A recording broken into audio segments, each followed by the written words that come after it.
Hi, I'm Joey Lott, and in this video I'd like to respond to an email that I received with a question.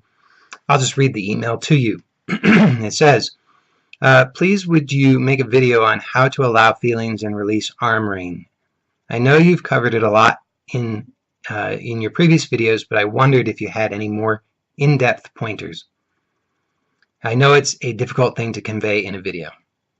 I don't really know if I'm doing it right because nothing seems to happen. It's like as soon as I become aware of a thought, the feelings run away so that I can't deal with them. So this is really an excellent question. I mean, who am I to make that judgment whether it's an excellent question or not? But I'll just say I like this question because I can really relate to this. And so I'll just get right to it. I think the heart of this is something that it's that there's still a seeking for a resolution. And the reason I believe that that's the case is because it says, as soon as I become aware of a thought pattern, the feelings run away so that I can't deal with them. So we're always wanting to deal with something because we still perceive that there's a problem.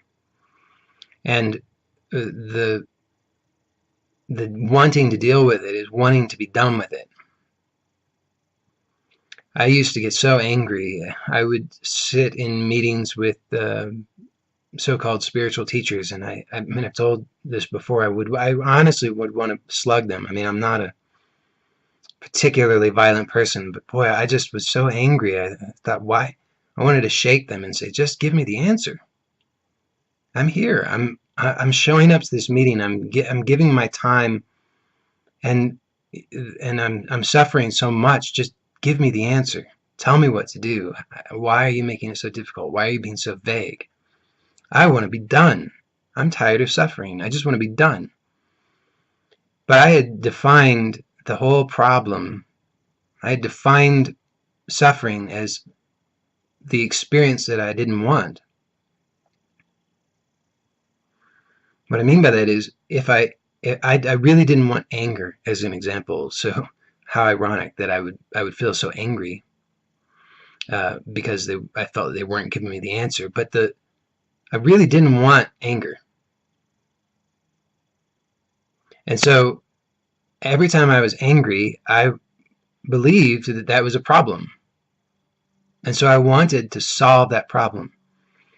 Now, if I would do as was suggested at times, which was to just let go, just be, don't do anything, don't move, don't make any effort whatsoever, then there might be a sense, as this person writes, that the feelings run away so that I can't deal with them. Oh no, now I've got another problem. Not only do I have this anger problem, but I also have the problem that my feelings have run away. How am I going to deal with them if they're not here? I need them to be here so I can wrestle with them. I need to grasp them and beat them into submission. I need to get rid of them. I need to kill them. I need to exterminate them.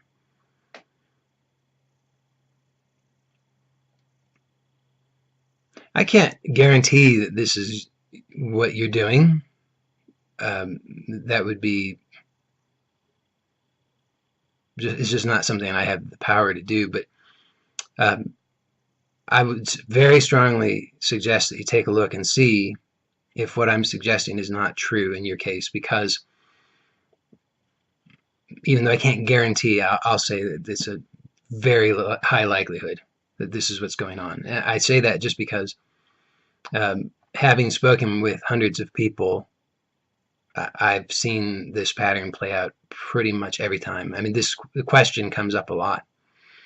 Basically, how do I do what you're suggesting that I do, because I feel like I'm not doing it correctly. I feel that I'm not succeeding. And I say, well, how do you know that you're not succeeding? And the answer, in various different words, the essence of it comes down to, because I'm not able to get rid of what I don't want. Because there's still a sense of a problem and I can't get rid of it. And so what I'm suggesting is that whole trajectory of our lives, I want to get rid of this experience. No, no, no, no, no, no, no. I'm armoring to protect myself against life. This whole thing is based on an assumption that is incorrect. And that assumption fundamentally is that what is happening is not acceptable. It's not allowed. It's not okay. That what's happening is a problem. And we say, of course it's a problem. It's anger. It's fear. It's sadness. It's overwhelming. It's terror. It's just, it's of course it's a problem. How could it not be a problem? Everybody agrees this is a problem. I go out and I speak with however many people I want to speak with today, and everybody I speak with agrees, yeah, this is a problem. Oh, poor you. You should, here's what you should do. And you speak with 100 people, you'll get 100 different recommendations. They'll say, well, you got to go see my psychiatrist, you got to go see this hypnotist, you got to go listen to this CD, you've got to go to this retreat, you've got to take this herb, you've got to go swim in this ocean, you've got to, and on and on and on. Listen to this frequency. I've done it. I know a lot of this stuff. And what I'm saying is that you've done enough. You've sought enough for the solution to the problem. And what I'm saying is that you cannot solve that problem. You cannot get rid of the unwanted experience. So there's this unwanted experience, and it doesn't matter how you conceive of it or what you call it or how you want to argue for it or against it. You just have to admit that there's some experience happening that you have decided is a problem. And what I'm saying is it cannot be. It just cannot be. If it's your experience and you fight with it, you're guaranteed only one outcome, which is that you're going to lose. So my suggestion, for what it's worth, I mean, I'm not, you know, I don't have all the answers, but I can offer you recommendations from my experience so that you can take a look and see in your experience if this is true for you. It's just an inquiry that I'm suggesting that you do for yourself. So you want to know specifically, how do you release armoring? So I would say don't try to release the armoring, because the attempt to release the armoring in this particular case, I may say something different in a different video, because in a different context it can be useful to release armoring, but in this context, see how the desire to release the armoring is in fact more armoring. So I am convinced that the first most important step always is awareness. And I don't mean that with a capital A. It's not some esoteric concept. It's a very direct thing. You know, if you're not aware of an option, of a possibility, or of how something is happening, or how it works, then you just don't have, your choices are severely limited. If you live inside of a box and you don't have awareness that there is anything outside of the box or a way to get out of the box, and you don't even have awareness of the, you know, of any such possibility, then you don't have that choice. You're just there in the box.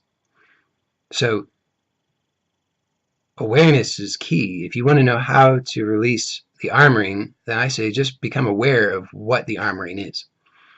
Because the tendency is that we make assumptions. We say, well, whatever this, whatever feeling or experience I'm having that I don't want is a problem. Assumption one. Assumption two is, in order to get rid of it, well, okay, no. So assumption two is I need to get rid of it. And assumption three is that in order to get rid of it, I need to do something else. I need to do something to get rid of it. But what I'm saying is that if you take a look in your actual experience, you might discover something different. So you can take a look first at even just logically, if I have a hand here and I'm pressing and I've got tension, and I say, okay, this is the problem, this tension here in this hand. So the solution must be that I'm going to use the other hand. Now I've got more tension in both hands. So you can just see that logically that's not true. So if you want to release the arm ring, then you have to become aware of all the impulses to do something in order to get rid of the arm ring. And then soften that. Soften all of those impulses. So they're there. You don't add more resistance to now resist those. But you just notice all of them. So this is the awareness. As you become aware, then you can choose not to do them. Same as you can choose not to resist one hand with the other. Now, naturally, as you relax that impulse to use more resistance, more arm ring against the arm ring, what happens? The arm ring naturally softens. So I hope that this video has been helpful to you. And as always, if you have a question or a comment that you would like me to address in another video, you can send me an email to joeylott@gmail.com. That's JOEYLOTT@gmail.com. And also, if you're watching this on Facebook, then please like my page and share it with others who you know who might enjoy these videos and this content. And if you're watching this on YouTube, please subscribe to my channel. In any case, please visit my website, joeylott.com, and you can sign up for whatever free offer I have available as you're watching this. As I'm recording this, I have a free ebook called Lose All the Way. Thanks for your time, and I'll see you next time I do a video. Bye for now.